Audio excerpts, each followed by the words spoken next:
I didn't even know that it was that bad, bro. Yes. I think it's a perfect moment because we're having this conversation. Yeah. I didn't know it was that bad. And look, and now, after I left Swissbeatbox, I was like, I have nothing in my hands. Nothing. So I started my own YouTube channel. After half a year, I made more money with my YouTube channel per month than I ever did at Swissbeatbox. After 6 months, bro. What was he paying you in gum? It was ridiculous. That's wild. It was ridiculous. I made more money with and I didn't make as much. Like in the peak times, I had like 1 million views a month.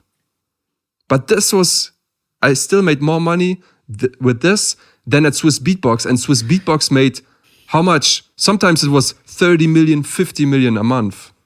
With just the views. The way that I view Swissbeatbox is a giant organization that has multiple companies and organizations that are feeding it content. If you look at how a record label is made, if you look at how a TV station is made, all of these people are hired, but they're also, when you're starting a company, there's a board of leaders within the company. There's a board of executives in the companies, the founders of the company, the investors of the company, and then part of the people that are originally in the scene. What it seems to me is that Swissbeatbox has hired people on a friend basis to just say, hey, just help us out. Yeah. Meanwhile, they're making money off of thousands of people in the world. It's the equivalent of people making songs for a record label with no contract. Yeah. So you don't see any money. And some people in the community have made hundreds of millions of views, billions of views, and are basically homeless right now. But what's crazy? It doesn't matter to Swissbeatbox because they always find a new talent. It doesn't matter as much to them. Yeah, true. And so what I'm seeing is, personally for me, I mean, it's bad, man. That's corruption. It's not fair to anybody.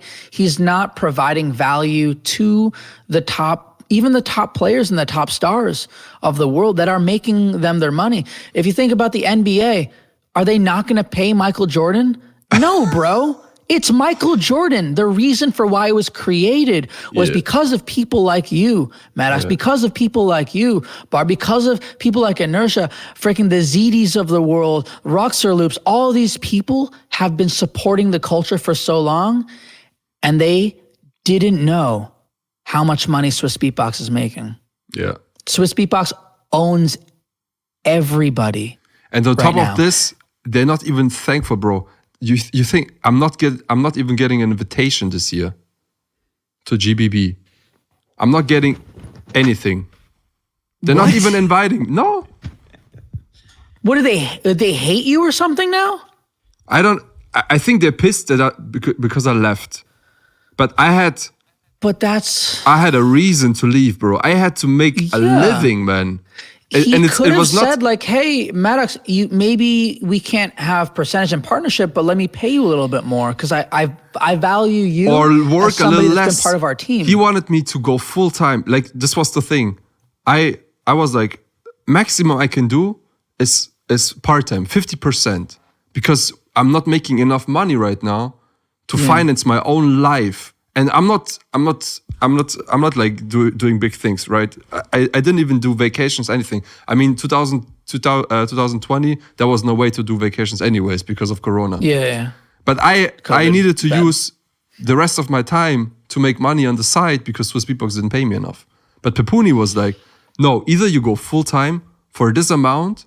Meanwhile, Pepuni is swimming in a swimming pool of $100 billion in cash. Yeah. Either you go for this. He's made a monopoly out of beatboxing. Yeah. He is benefiting from everyone's content, and nobody, except for maybe the smart people. I assume Biriwam has some sort of claim system now. But here's the thing. It's too late for a lot of beatboxers. to claim the content. Once the views have been viewed, the money's already in Swissbeatbox's pocket. Yeah. So, man, that is so tough for me. Yeah, to like hear, my bro. I regret till this day. From the beginning on, I just saw it as like, oh, I'm helping a friend. It's a hobby project. Like, imagine back then if I would just be straight up like being a smart person. I mean, I was like still like studying, you know, university. I didn't think that this can be like a career option, you know. I just said, oh, whatever. I wanna support the community. We're not gonna make money with this, but I love it. I'm gonna do this, you know. So I didn't even bother making a contract with Papuni. Do you know if anyone in the original my biggest mistake. team is still there? Sinjo? Yeah, Sinjo's. I mean, he's kind of the original team. One of the not original. He joined. He was like in the last. He joined when Swissbeatbox still was not successful. So let's call him part of the original team. Kilian. He's a co-owner, so I guess he owns stuff, but I'm not sure how much he makes. But I'm 100% sure Sinjo also doesn't have any shares on the company. 100% because I'm talking to this person. That's unacceptable, man. Yeah, so like on the legal side, I probably can't do shit because I don't have a contract, right? And this is like the shit, you know? Because otherwise I would go to there is one thing that you can do, which I don't know how it works though. And it's gonna be really complex, and probably at the end there's no money left. You have to see every single video that you do, and you have to prove it. Yeah, exactly. And that's the thing. Tough. And at the end of the day, one of my original videos on YouTube, I'm not making money from because the person, and it's okay that it happened because they did the video basically almost for free. Like it was a couple $100s at the time, but he posted the video somewhere and then credited himself as the director, as the producer, and all this. And so it actually took out the monetization from my end because I couldn't make the money off of art that someone else produced. I don't know how you're able to do something like that. You'd have to flag every single video that they have. Yeah, probably. Basically. But then also have to prove that I created the stuff, right? Like, which he's just gonna say, bro, we had 5 other editors or something. You know what's funny? Imagine I claim you know the Swiss beatbox intro? Yeah, you made that? I made this intro. I'm gone, man. Bye. You didn't make money off of the Swiss beatbox intro? What? That's more famous than my TikTok, bro. Bro, I didn't get a penny. That is the number one sound that anyone in beatbox in the world has ever heard. Forever. I didn't get a penny for this because back then it was just a hobby. Oh my God, I'm losing my mind. No, dude. No, not a penny, bro. Imagine I go to a label and I say, this is my piece now. Pay me for every video where this intro has been played. No.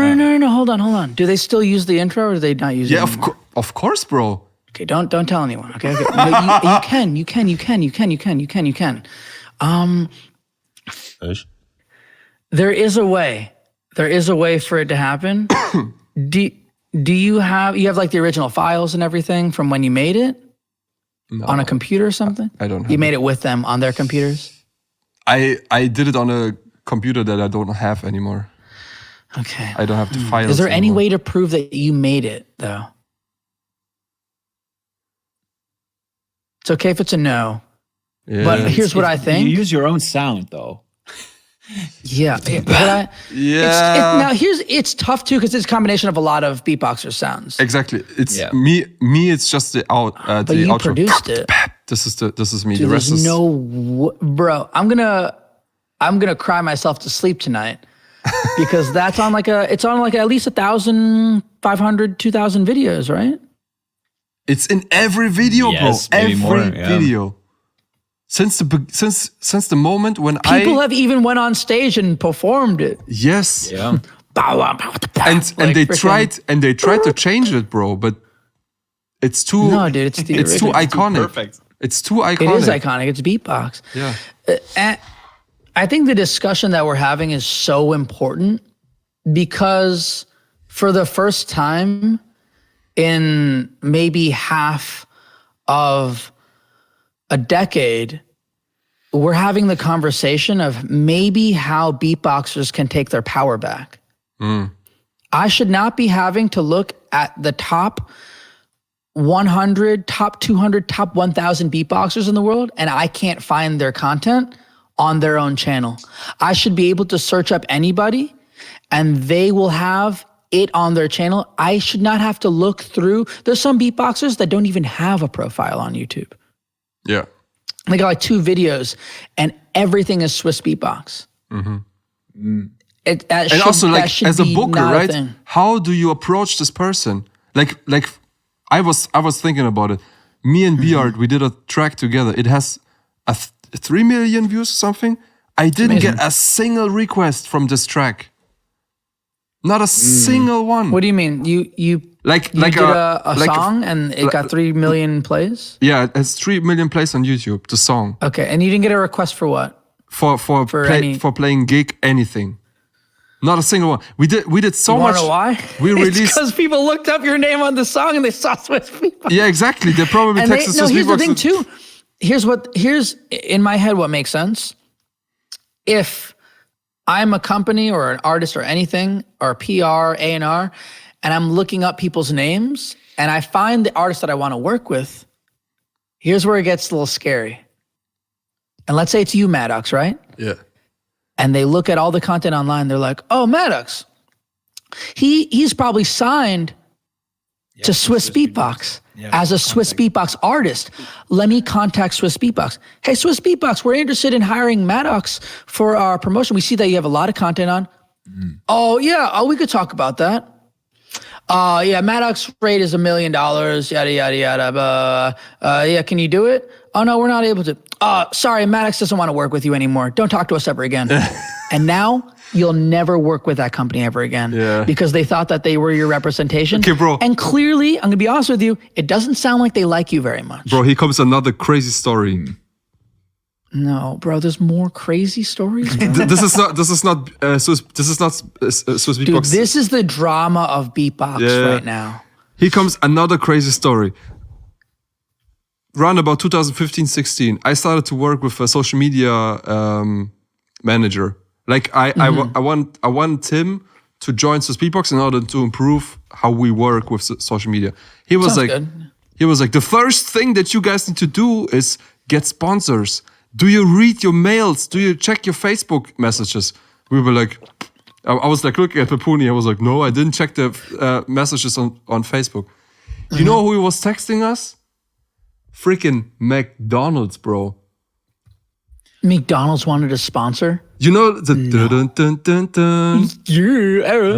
They asked us if we can produce a jingle for McDonald's. And he didn't answer because he didn't check the messages, bro. You know, Don't be like this, you know the McDonald's hates all beatboxers now. bro, you know the boom chicka ah. This is beatboxing. They wanted us to do this. No. But we didn't check the freaking messages. I'm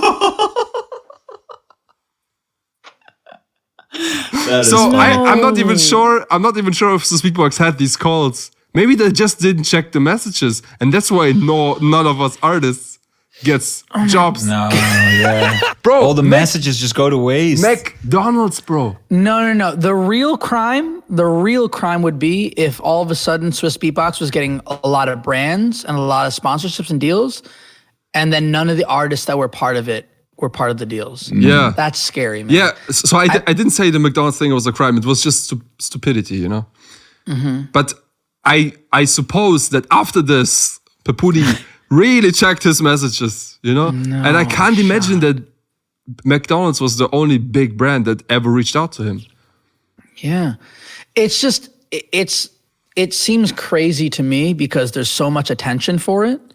There's so much views that are happening right now. Consistently on that channel, I don't know how many views they do in a day. it is the most views in the world right now. Yeah. And so they have a responsibility as they are the leaders within the content, although they have a responsibility to look after not only their artists and their staff, but people that want to collaborate with them as well. And so that's the part where I feel like there's something wrong here and something needs to change. You can't own everything and not pay anybody. And not only that, you just can't have every single part of the world as part of it and then call it Swiss Beatbox because you just want Swiss culture to do better than everyone else. I'm going to tell you a messed up story. I don't know if we want to put it on or whatever it may be, but I actually went back in my messages, and the first message that I had with Paponi was me saying, hey man, like, I love what you guys do. I really, really want to be part of it. I'm working really hard every single day to be a better beatboxer. And I want to prove to you guys that I could be part of the channel one day. And maybe I can do a shout out. And the first thing he says is, man, it's not that easy. And I said, okay, well, maybe one day I can prove to you and I can do this. And dude,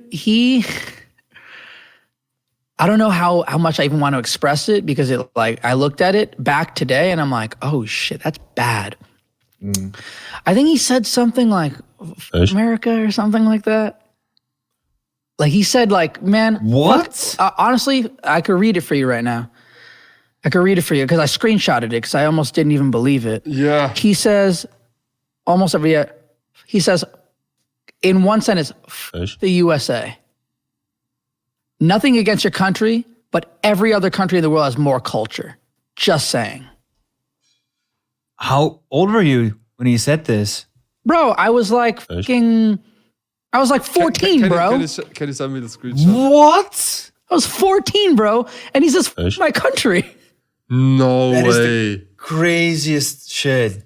Oh my gosh. Wow. Like, what am I supposed to say? Yeah, man. USA, we're terrible.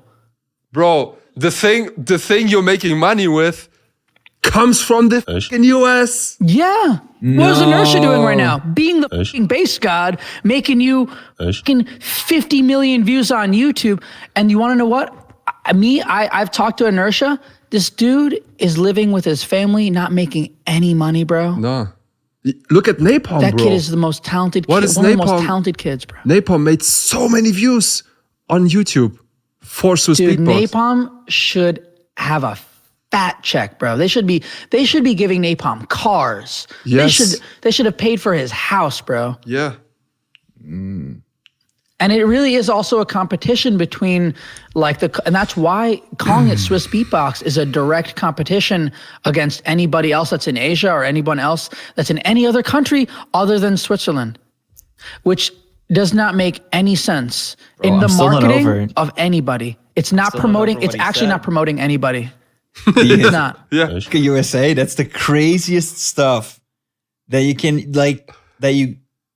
in any other situation, even if you're not 14 years old, even if you're just to a random person on the street. Bro, I was so it's nice the to him craziest too. stuff. I said, please. You're like- I have a freaking smiley face. That is the weirdest What? thing to say. Oh my God. The first thing. Imagine after this message, you'd be like, okay, I don't believe in beatboxing anymore. Yeah. But you see why my heart, when I was a kid, like I had to say to myself, man, like This is like it doesn't matter that people it was like for you, he was the most important person in beatboxing, and he Well, I tells told you. him, I'm like, I love what you guys do, man. I want to be part of it so bad. And I'm actually so grateful that I never made a video for Swiss Beatbox, man. Wow. Because it was my dream to say, yo, shout out to Swiss Beatbox. This is SpencerX. Or Spencer, I was Spencer Beatbox at the time. Yeah. But it was my dream, bro. And who knows, my future would have been very, very different if I made hundreds of videos for Swiss Beatbox and never found to make videos for myself. Yeah. Yeah. Damn. Oh my That's God. scary, man. Damn.